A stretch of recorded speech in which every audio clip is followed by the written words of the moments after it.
make the world great again.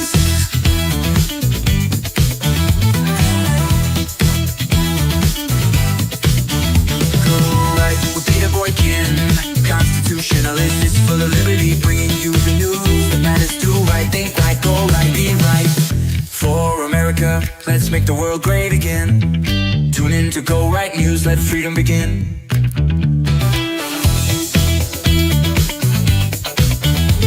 Go right, go right, be right.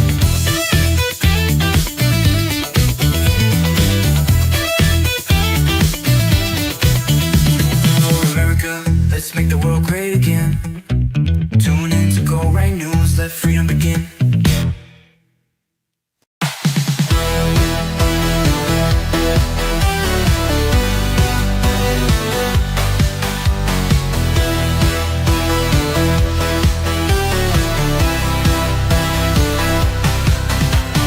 Rise up, stand tall for the season we love. Joyful lights are shining from earth to skies above. Hold the cheer, be bold, with kindness in your heart. Every gift we share brings a brand new start. Oh, oh, go right, be right, for the light shall we ignite. Defend words of the choice, we raise a mighty voice. Freedom never fades. Do right, be right, for the nation we unite. Go right, for the American tonight.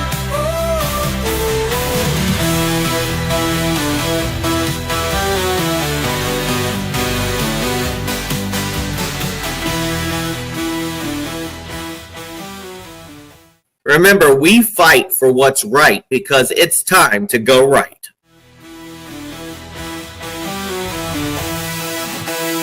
Yeah, it's Christmas time tonight in America. Oh, what a sight. Go right, do right, be right, joy to all. Hold the cheer, be bold, with kindness in your heart. Every gift we share brings a brand new start. Go right, do right, be right, joy to all. Spread love, spread light, it's Christmas time, y'all, yeah. Written in the snow, a story of good cheer.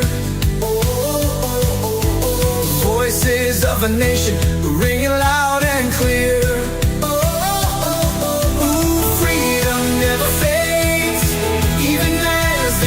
Turns gray. Together we will gather on this Christmas day. Go right, do right, be right, joy to all. Spread love, spread light, it's Christmas time, y'all. Yeah.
Ladies and gentlemen, welcome to hashtag Go Right with Peter Boykin, where we dissect the news with the lens of a constitutionalist for liberty, with the heart of our constitutional republic.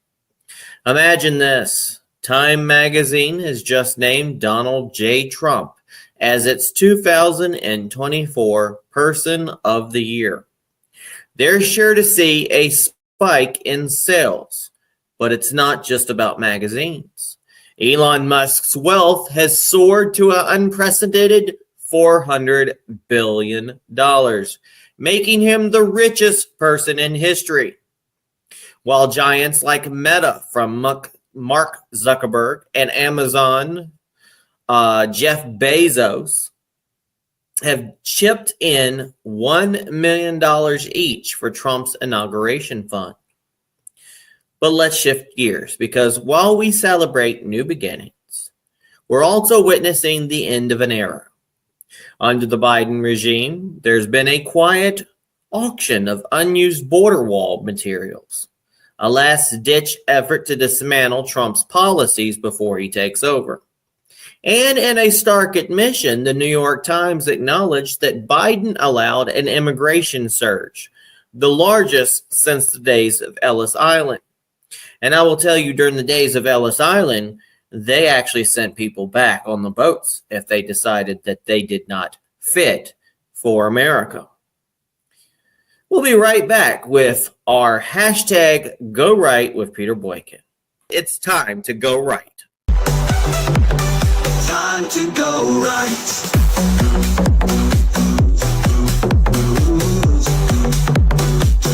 Time to go right.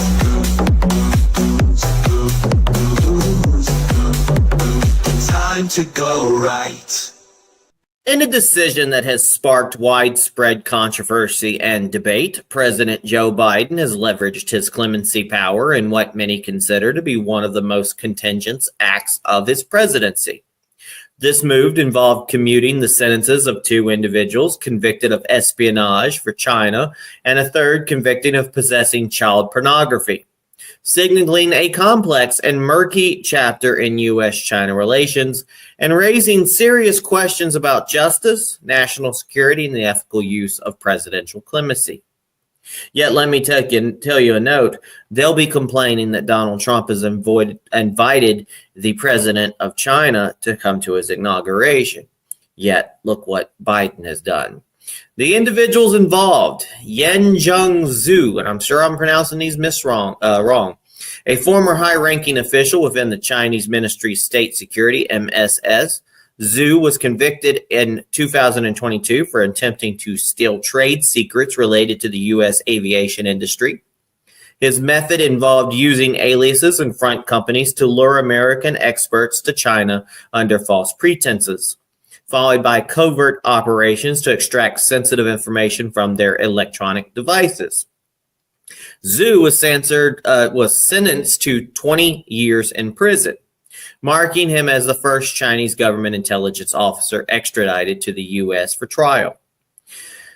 Ji Chak-kun, also part of this espionage network, Chak-kun was convicted in 2023 for conspiracy to defraud the United States, among other charges, including acting as an unregistered foreign agent.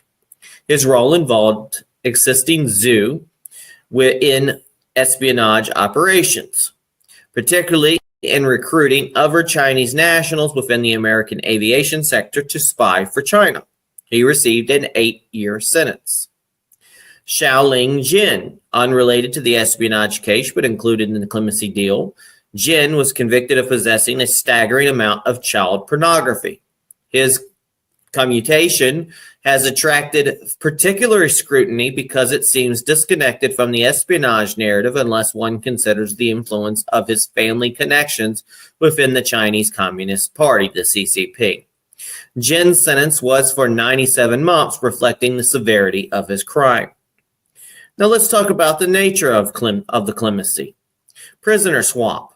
This clemency was not an act of mercy in the traditional sense, but part of the prisoner exchange between the U.S. and China. The decision to include these three men in the swap was ostensibly to secure the release of American citizens held in China.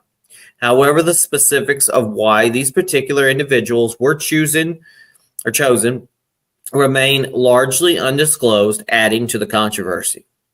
With the conditions of the release, each of the three had to leave the U.S. immediately upon release with a permanent ban on re-entry, illustrating that this was not a pardon absolving them of their crimes, but a communication with stringent conditions. They also were prohibited from profiting from any publicity surrounding their cases. So the public and political has reactions, of course. National security concerns is the commutation of these sentences for Zhu and Xiaoqing have raised alarms about national security, particularly in how it might signal the foreign powers that espionage against the U.S. could be less severely punished in exchange for political or diplomatic gains. I remember a long time ago when real espionage meant, the gallows, the firing squad, the electric chair, And there's moral and ethical questions. Granting clemency to Jen, especially given the nature of his crime, has provoked a significant backlash, and critics argue this move undermines the justice system's integrity, suggesting that political considerations might override moral and legal accountability. And of course, as always, there's a lack of transparency. The secretive manner in which this clemency was enacted has fueled distrust. The absence of clear justification or public discussion about the decision-making process behind such actions questions the transparency expected in a constitutional republic. And with this becomes political implications. This decision has been used by political opponents to criticize Biden's administration for being soft on crime and national security, potentially affecting public perception and the narrative around his presidency's end. I'm going to leave you with some final thoughts. The act of commuting these sentences, particularly in the context of a prisoner exchange, opens up a Pandora's box of ethical, legal, and security issues.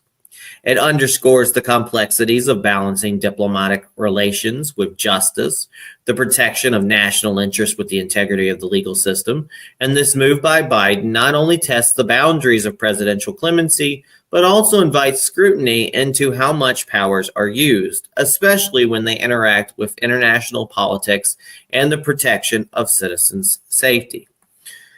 But on a personal note, when Donald Trump decides to pardon the J6 prisoners, political prisoners, and other things that he will do as president, when they try to bark impeachment or they try to gripe, all we have to point to is, look what Biden did. And here's a video to leave off this segment. Biden pardons 39 people, commutes sentences of 1,500 others. Watch this video.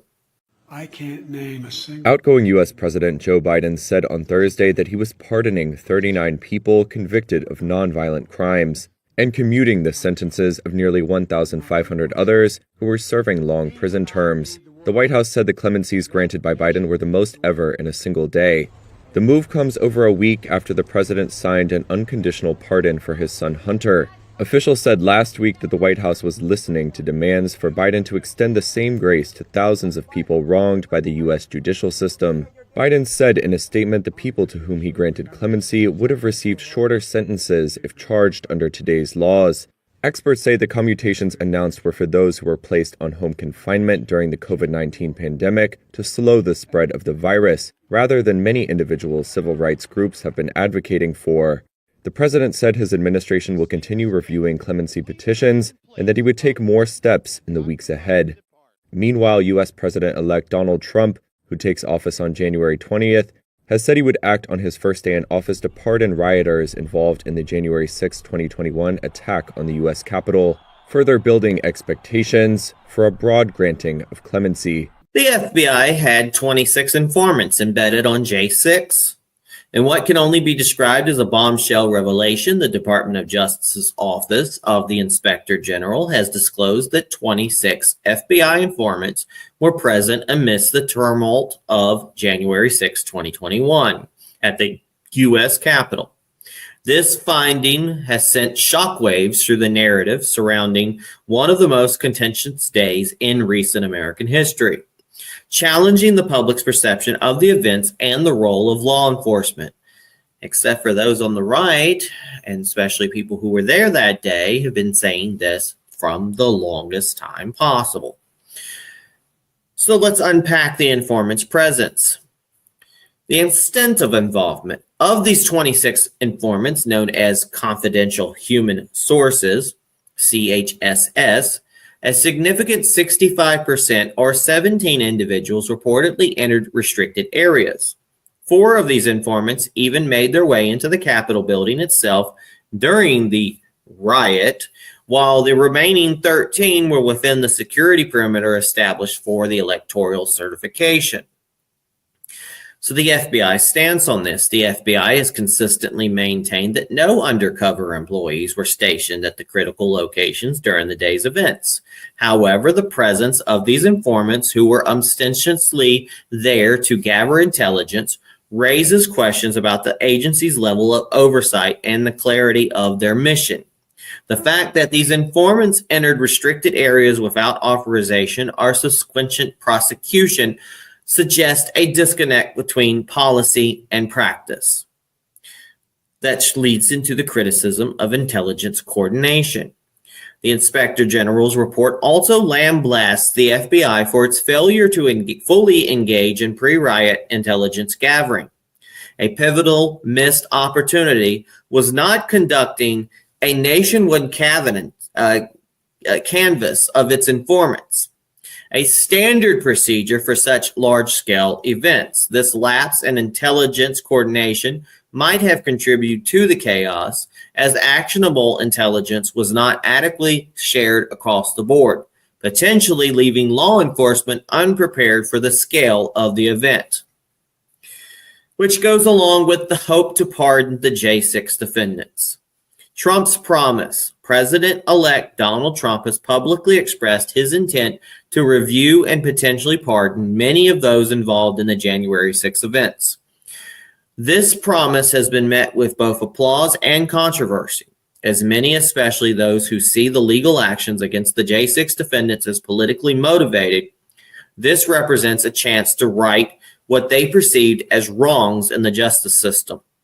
Trump's stance is that many of these individuals were caught up in the moment, influenced, well, especially when the door is wide open for many of them, influenced by misinformation, are simply exercising their First Amendment rights, which the left is always claiming that they're doing.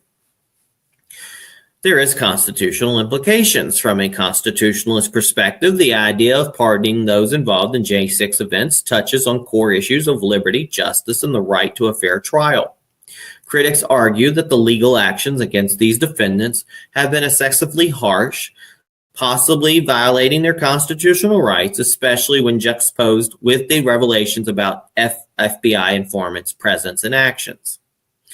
And along comes the political and legal debate. This pardon discourse adds another layer to the already complex debate about January 6. If Trump follows through with these pardons, it would not only affect those directly involved, but also set a precedent for how political protests and their aftermath are handled legally and politically in our constitutional republic. This move could be seen as an attempt to heal divisions, or conversely, as an endorsement of lawlessness by distractors. But I got to tell you, when the left has done this many times, and the left has looked the other way many times on things much worse than January 6, I think it's about time that the right get at least one. The revelation of 26 FBI informants on January 6, coupled with the prospect of pardons for January 6 defendants, paints a picture of the day filled with more questions than answers, challenging the narrative of who was truly responsible and how justice should be administered in our republic. This situation underscores the critical need for a thorough reevaluation of how intelligence is handled and how protests are policed and how justice is served, all within the framework of our constitutional guarantees. And here's a video taken a few months ago when Johnson reacts to the DOJ IG Horowitz supposition there may have been FBI informants in crowd on January 6th. Watch this video. The floor and pass them so that we can all work together to get this job done. Chad. You served on the weaponization committee here. There was a supposition made today by Michael Horowitz, the Inspector General for DOJ, that there may have in fact been covert federal agents in the crowd at the Capitol prior to the riot. Do you know anything about that, and what do you make of that if that's in fact true, which he intimated could be in fact in his report? I heard that on the floor just now. I've had a busy couple of days, but that is an alarming bit of information. Obviously, we will be digging into it further, and I'll be requesting classified briefings on that. If that is indeed the case, we got to get down to the bottom of that immediately. Mr. Speaker, can you put odds on the way that you feel about Republicans keeping the majority? What odds would you put on? Oh, I'm very bullish about November. I've been traveling the country nonstop. Some of you know what I've been doing. I've done campaign events in 207 cities across 39 states so far, and I have a everyday full agenda all the way through the election. What I'm seeing around the country is a real energy on the ground. I don't think the polling is even accurately reflecting that, but even the polling, almost all the polls favor the House Republicans to keep and grow the majority. So I expect a very strong November. I'm convinced we're going to win the Senate as well, and I believe Donald Trump's going back to the White House. I would be a fool to project a certain number of seats, but let me just say I'm very optimistic. I mean, we have, I'll just say this, we have extraordinary candidates in the field to flip some of these seats from blue to red and to fill the open seats. And it's at the end of the day, it's not about the quantity of the cash, it's the quality of the candidate. And the people that we have out making the case and providing answers are providing it in the right tone and with great credibility. And so it has just really been resonated well, I think, with the American people. Hate to tell you, folks, but inflation is clawing back. Inflation under Biden has proven to be a relentless beast. After a brief slowdown, prices have begun to surge again, with the Consumer Price Index, CPI, recording a year-over-year increase of 2.7%. This uptick, fueled by premature rate cuts by the Federal Reserve, has impacted customers and consumers in numerous sectors. Electricity is up by 2.1%. Rent is an increase to 4.4%. Mortgage costs have risen by 4.9%. Car insurance, a significant jump of 12.7%. I know for a fact I'm paying an arm and a leg for a car that's probably not worth what you're paying for. And you know insurance is a racket. Water utilities increased by 5.7%. Airfare up 4.7%. Beef prices have risen 5%. Eggs, a staggering 37.5% increase. Butter up 3.6%. Milk increased by 2.2%. Beer a 4% hike. And postage up 10.6%. And they still lose your packages. The Biden administration has consistently seen inflation exceed the Federal Reserve's target, with overall prices increasing by more than 20% during his tenure. This persistent, might be a precedent as well. This persistent inflation has not met the Federal Reserve's goal of maintaining inflation at or below 2% since February 2021, just 1 month into Biden's term. When Trump left office in January 2021, inflation was at a modest 1.4%. And I know people can complain about the C word causing problems, but a lot of it still also has to do with the leadership. Janet Yellen, the outgoing Treasury Secretary, admitted that the administration struggled with this economic challenge, stating, quote, "I am sorry we haven't made more progress. I believe the deficit needs to be brought down." Her acknowledgement does little to alleviate the financial strain felt by Americans grappling with these rising costs in their daily lives. And on a personal note, we all know what this happens. It comes with unchecked immigration, illegal immigration, people coming in here, jobs going to overseas, mismanagement in government, big business going unchecked, no loyalty when it comes to employees, unemployment not really taking care of people, and a rise of homelessness, a rise of veterans having difficulties, a rise of people who are hungry, and most people are struggling. And I'm going to tell you that comes down to even me sometimes. With taking care of my dad since my mom passed away, bills have been, higher, and my dad's income has been cut in half because he doesn't have my mom's money anymore. I am taking care of my dad mostly full time, and I work. I try to take care of my bills and his bills, and take care of my other half's bills and everything's. And it's not easy. It's not easy, folks. And if it's not easy for me, then it's not easy for most Americans. So let's watch this video. What does the inflation rate increase mean for American consumers? Labor Department data released Wednesday showed inflation ticked back up in October, which is what economists were expecting. The consumer price index is up 0.2% from September. That's a 2.6% year-over-year increase from last October, and the first month-to-month increase since March. Something else that's increasing, the value of cryptocurrencies, particularly Bitcoin and the meme currency Dogecoin. After subtle increases throughout the year, both spiked after the election, seemingly captivating crypto investors. CBS News Money Watch correspondent Kelly O'Grady joins us now to tell us what this all means for consumers. So, Kelly, let's start with the CPI data. What do the numbers mean for what we can afford, what we can borrow, and what does it mean for the Fed's decision on whether to raise rates again? So basically, this means that your prices that you see, they are increasing at a little faster rate than they were before. Now, that's not good news, right? We want to see that number come down. And specifically in the CPI, we saw this with shelter. Now, that's not good news either, right? Because that's always the biggest part of our budget, our rent, our mortgage payments, all of that. Good news, grocery prices have started to come down a little bit, but they are still worse off than we saw before the pandemic. And what does the Fed want to see? What kind of rate? Fed wants to see 2%. Okay. That's the target. And so the fact that we came up at 2.6% versus 2.4, that could give them pause when they think about continuing to cut rates. This is just one data point, though. We're still going to get more inflation, more jobs report numbers before that December meeting. What do you mean it could give them pause? It could make them say, you know what, maybe we don't cut rates. Maybe we actually pause and we just leave them where they are until we get more economic data. Okay. So let's talk about cryptocurrency. Bitcoin reached record highs on Tuesday. Other cryptos like Dogecoin are also seeing nominal boosts. Is this something investors should be paying attention to? Absolutely, especially when it comes to Bitcoin. So President-elect Trump has styled himself as the pro-crypto president.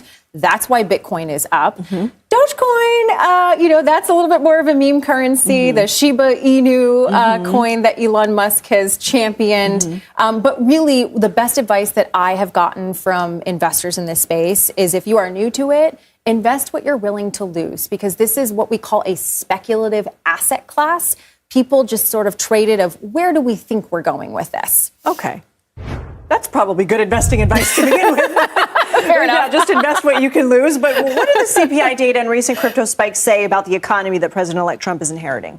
So the CPI spike says that, look, you're inheriting a bumpy road on this fight against inflation. And of course, some of the policies that he has suggested, like tariffs, could actually make that inflation fight worse. Now, he has also said that they could be a negotiating tactic. So the verdict is out there. The crypto piece of it, it just shows that people, they want to make money. They want to invest. And, we'll see what happens there. Kelly O'Grady, thank you so much. Of course. Democrat fundraising tool allowed illicit foreign donations. Act Blue, known as the juggernaut of Democratic fundraising, it's kind of like Red Wave or whatever they call it for the Republicans, has recently been thrust into the spotlight for potentially compromising the integrity of U.S. elections by accepting donations via foreign gift cards. This issue has raised significant concerns about the influence of foreign entities in American political campaigns, particularly from nations like China and Russia. Let's talk about the mechanism of influence. Act Blue's operations. Act Blue operates as a fundraising platform designed to support Democratic candidates and progressive causes, much like WinRed, which takes money for Republicans. It processes millions of donations, making it a critical tool for campaign financing within the Democratic Party. However, its recent practices have come under intense scrutiny. Foreign gift cards, until just weeks before a pivotal election, ActBlue did not automatically reject donations made with foreign bought gift cards. This practice allowed individuals or entities to potentially bypass U.S. laws that strictly prohibit foreign nationals from contributing to political campaigns, either directly or indirectly. Makes me wonder about crypto donations as well. Now, there's been a shift in policy. It wasn't until September 9th that ActBlue implemented measures to automatically reject donations from gift cards originating from high-risk sanctioned countries. This late change suggests that prior to this, there was an open window for foreign influence through what might appear as legitimate domestic contributions, which led to investigations and revelations. Representative Brian Steele's probe, which is the revelation, came to light through an investigation spearheaded by Representative Brian Steele, S-T-E-I-L, who chairs the House Committee on House Administration, responsible for overseeing election integrity. Steele issued subpoenas for documents from ActBlue, uncovering the significant lapse in security protocols. The potential impact. The implications are profound, as this could mean the U.S. adversaries like China, Russia, Iran, and Venezuela, I don't know how Venezuela has any money, might have funneled money through ActBlue to sway elections or support their preferred candidate. Such actions threatens the very foundation of our democratic process by injecting foreign influence where it should not exist. All of this came to investigative journalism. Notably, investigative reporter James O'Keefe brought attention to this issue by highlighting cases where large donations were made through ActBlue, purportedly by low-income Americans who later denied making such contributions. This suggests a pattern of straw donations, where contributions are made under false pretenses or identities. So what did ActBlue say? ActBlue's response: denial and cooperation. In response to these allegations, ActBlue has denied any wrongdoing, but has stated that it's cooperating with the ongoing investigations. This cooperation is crucial, as it might lead to reforms in how political donations are processed to ensure they adhere to U.S. laws. Problem is, the damage has been done. So the political and legal repercussions because of this. Speaker Mike Johnson's reaction. House Speaker Mike Johnson commented on the issue via X, which is formerly Twitter, emphasizing the illegality of accepting foreign gift cards for donations and insinuating or indicating that further legislation or investigative action might be forthcoming. His statement, quote, ActBlue was accepting foreign gift cards until September. This is illegal. Our work here is just getting started. Signals a potential for new laws or stricter regulations on campaign finance. So what does this mean for the future of election integrity? This scandal has sparked a broader conversation about the need for enhanced security measures in political fundraising to prevent foreign influence. And there's a growing call for more rigorous verification processes and possibly new legislation to safeguard the electoral process in our constitutional republic. In summary, the ActBlue case underscores a critical vulnerability in our political system where foreign money could seep into American elections. It probably has, potentially skewing democratic outcomes. This situation demands, especially Democrats' outcomes, this situation demands immediate and decisive action to restore and maintain the integrity of our electoral process, aligning with the principles of a liberty and self-governance that defined our republic. Watch this video about ActBlue has become a money laundering operation. In the back of everyone's credit card, we get asked for it all the time. There's this code called the CVV code, and it allows you to track that account and where it's located. you can donate money, thousands of dollars to Act Blue without your CVV code on it. And so I want to pass a law that requires that all these online donations using credit cards require a CVV, so we can make sure that that person is actually in the United States and eligible to contribute.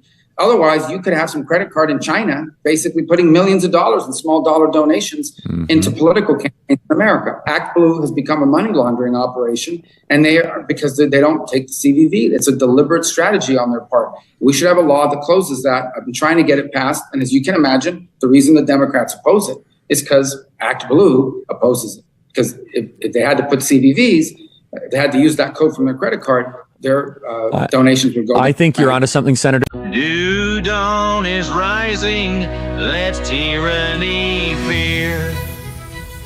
Oh, come all ye patriots, stand for liberty. Biden's last stand looms near, oh, so we see. From border walls to spies, pardons in disguise, we lift up our voices, for truth never dies. Oh, sing of the dawn now with Trump's mighty rise. Hope glimmers again neath the bright crimson skies. Inflation may claw, but we'll conquer it all as we fight for our justice and freedom's recall. Oh, bells of the people ring, truth, integrity we bring. Oh, herald the fight for the land we hold dear. A new dawn is rising, let tyranny fear.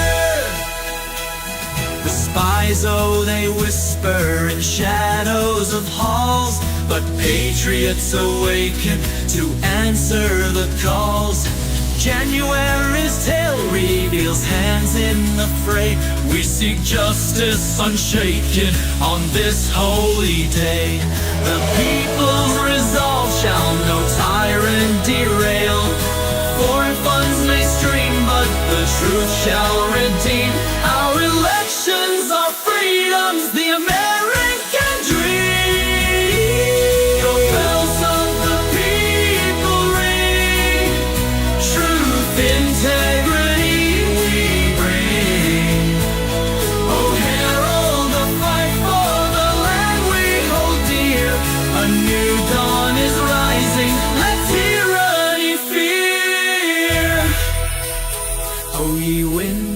Of freedom, carry the light through Biden's last whispers of a long weary night. The dawn breaks with Trump, for the people stand tall. No spies or corruption can make our hopes fall. So gather, dear friends, by the fire's warm glow. For the spirit of truth, let our unity show. We'll hold to the dream as our forefathers prayed, in this constitutional land where freedom's displayed. Oh, sing of the new year, for dawn comes anew. Our republic restored by the red, white, and blue. The people awake, for no tyrant shall reign. In this land we hold sacred, let freedom remain. All bells of the people ring, truth, integrity we bring. Oh, herald the fight for the land we hold dear. A new dawn is rising, let liberty cheer.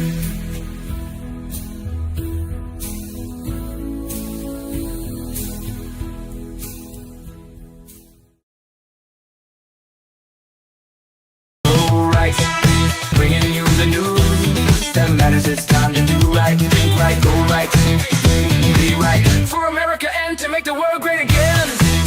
Welcome back to hashtag Go Right with Peter Boykin. This is our viral video roundup and our hashtag Go Right recap remix. First of all, we got Trump rings in the New York State Exchange bell. In a historic moment reminiscent of the Reagan era, Donald Trump rang the opening bell at the New York Stock Exchange, igniting chants of USA among the crowd. And this event symbolizes a new chapter for the economy under Trump's leadership. Watch this video. President-elect Donald Trump.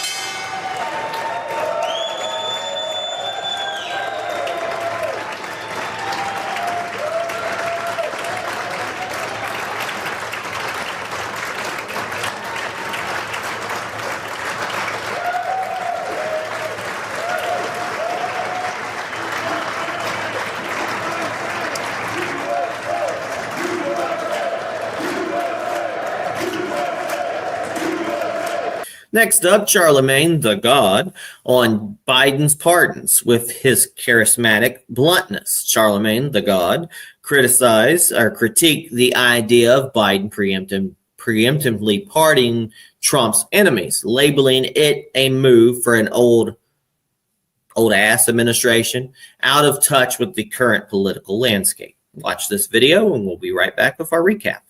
I don't think President Biden should do preemptive pardons either. Makes people look guilty, if you ask me. Biden should be pardoning all the nonviolent drug offenders in federal prison. He should be pardoning everybody in federal prison for nonviolent weed convictions, okay? He should be pardoning Marilyn Mosby. Those are the pardons he should be working on before he get his old ass up out of here. And you don't think the preemptive, like, there's people that Trump are going to be attacking, right? You know there's people that went at Trump, that tried to get him locked up. He's going to go with them. Yeah, but why would I be pardoning you if you don't have any crimes connected to you? Don't that make you look guilty? Welcome back to our hashtag GoRight Recap Remix. In this episode, we went over the headlines. Biden pardons Chinese spies and a pedophile. FBI had 26 informants embedded on January 6th. Inflation is clawing back. And Democrat fundraising tool allowed illicit foreign donations. We've navigated through espionage, economic challenges, electoral integrity, and the fight for justice in our constitutional republic. We've uncovered the troubling decisions of clemency, the murky waters of January 6th informant involvement, and the economic challenges of persistent inflation and the potential breach in our elections' integrity. These aren't just stories. They're the heartbeat of our constitutional republic, signaling the need for vigilance and the return to foundational principles. For more of these critical issues and how they shape our nation's future, dive deeper at GoRightNews.com, engage with our content on Rumble, listen to our discussions on Spreaker, Spotify, Apple, Amazon, YouTube, TikTok, and X. Follow us on X and Twitter. Support our mission of truth and liberty by donating via Cash App at $ Peter Boykin, the number 1. And links are available on GoRightNews.com and PeterBoykin.com. Together, let's keep moving right, ensuring our republic stands strong on the principles of liberty, justice, and constitutional governance. Remember, in our republic, your voice is your power. So let's hashtag GoRight together. As always, God bless. Peace. Bringing you the news that matters. It's time to do right, think right, go right, be right for America and to make the world great again.